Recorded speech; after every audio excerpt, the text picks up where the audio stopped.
galera, hoje vamos falar sobre a história do Fusca. Este é o canal Metaneiro, meu nome é Rodrigo Barbieri e bora pro vídeo.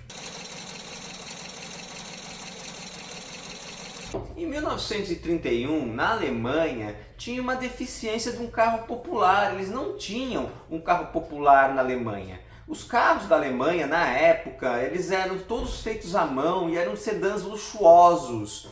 Ou seja, eram os carros que eram caros, não era um carro que o povo poderia comprar. Nesse mesmo ano, um engenheiro faz o seu próprio estúdio de desenho. Esse engenheiro se chama Ferdinand Porsche.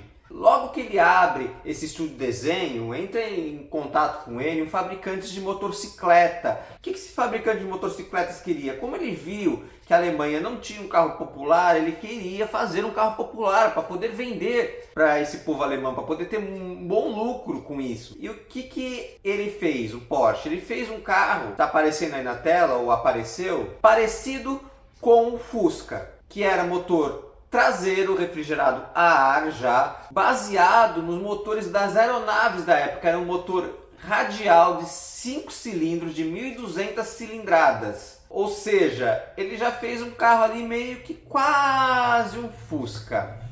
Em 1933, o Adolf Hitler ele assume o poder na Alemanha. E ele tinha ouvido falar do que o Henry Ford estava fazendo lá nos Estados Unidos. O que ele estava fazendo nos Estados Unidos? Ele fez uma linha de produção do Ford T. Fazendo essa linha de produção do Ford T, que um carro ia passando no corredor e tinha vários funcionários, um que fazia só uma peça, um que fazia só outra peça. Os carros eram todos iguais e esse carro foi popular, esse carro era mais barato para ser produzido. E ele queria isso na Alemanha. Então, em 1934, ele consegue arrumar nome de quem tinha projetistas de um carro mais popular ali na Alemanha, que eram 3. Joseph Ganz, Edmundo Hupper e Ferdinand Porsche. Só que os 2 primeiros dessa lista, eles eram judeus. E você sabe aí pelos livros de história como é que o Hitler tratava os judeus. Então, ele só ficou com o Porsche. E foi até o estúdio de Porsche pessoalmente levando uma lista de exigências do que esse carro devia cumprir para que o Porsche fizesse esse veículo. O carro devia ser capaz de carregar 2 adultos e 2 crianças, que era como era composta a família na Alemanha naquela época, ser capaz de alcançar e manter uma velocidade de 100 km por hora, devia ser capaz de ter uma autonomia maior que 13 km por litro, ou seja, ele não podia gastar mais que 13 km por litro. Devia ser capaz de carregar 3 soldados e uma metralhadora. Por que ele queria uma metralhadora no Fusca naquela época? O carro teria que ser refrigerado a ar, já que a maioria das garagens na Alemanha naquela época não tinha aquecimento, e, ou seja, o fluido refrigerante de um carro desse iria congelar, ele não ia ter um resfriamento muito bom nos dias frios, porque lá na Alemanha o frio é de lascar, né? Menos 25, 26, parece o freezer aí da sua casa. O carro não poderia custar mais que 1.000 marcos imperiais. Marcos imperiais era a moeda na Alemanha da época. E o Ferdinand Porsche pegou e fez esse projeto. E em 17 de novembro de 1934, ele leva o projeto para o Hitler. Todas as exigências estavam sendo cumpridas, exceto 2. A primeira é que o motor não era motor dianteiro a diesel, que o Hitler queria um motor a diesel, só que ele aceitou o motor por ser refrigerado a ar, um motor traseiro a gasolina de 2 cilindros opostos, o mesmo motor que você vê praticamente o mesmo, ali, algumas diferenças devido à época, que você vê nos motores refrigerados a ar da Volkswagen até hoje.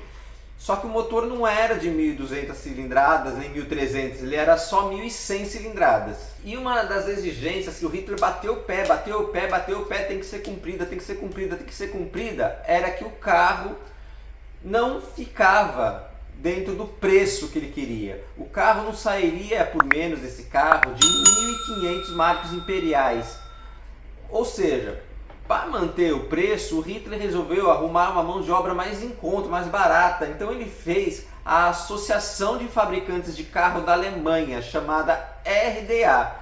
A Associação de Fabricantes de Carro da Alemanha seria os operários que iriam produzir o Fusca, sendo liderado por Ferdinand Porsche. Porsche chega a fazer até 2 protótipos que foram destruídos do Fusca, que era um de capota rígida e um conversível, só que eram de madeiras, bem rústicos.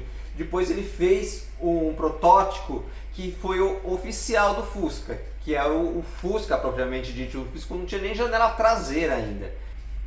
26 de maio de 1938 era inaugurada a fábrica da Volkswagen na Alemanha e começou a produção de Fuscas nessa fábrica. Só que em 1939 estoura a Segunda Grande Guerra Mundial e todos os materiais, ferro, tudo era mandado para fazer a guerra. Ou seja, a fábrica do Fusca teve que interromper a produção. E a produção ficou parada. E em 2 de setembro de 1945 acaba a Segunda Guerra, ou seja, o material podia já ser adquirido novamente. E no mês seguinte, a fábrica da Volkswagen volta a produzir os Fuscas. Como é que eles conseguiram ser tão rápido? Porque quando começou a Segunda Grande Guerra, eles, naquela época, como já tinha tido a Primeira Grande Guerra, eles fizeram um abrigo antiaéreo embaixo da fábrica da Volkswagen.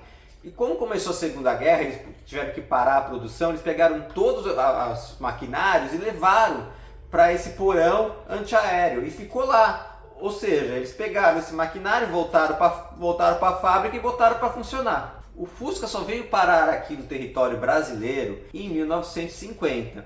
Em 11 de setembro de 1950, descem 30 Fuscas no Porto de Santos. Em 1953, a Volkswagen se instala no bairro do Ipiranga, em São Paulo, e começa a produção do Fusca aqui no território brasileiro. O que acontece? Ele ainda não era chamado de Fusca, ele era chamado de Volkswagen Sedan. E a partir do ano de 1983 é que ele ganha o nome de Fusca. E é como a gente conhece até hoje, a gente fala que ele é o Fusca. E esse foi a história de como o Fusca foi criado e também mais ou menos de como ele veio parar aqui no Brasil. A gente vai fazer um vídeo que vai sair na próxima quarta-feira da evolução do Fusca no Brasil. Aí vamos contar a trajetória mais corretamente. Se você assistiu esse vídeo até aqui, que você gostou desse vídeo, o que você faz quando você gosta do vídeo? Você sempre dando um like, você vai de voadora no like. E eu te convido a você se inscrever aqui nesse canal. Um grande abraço, até a próxima, tchau galera!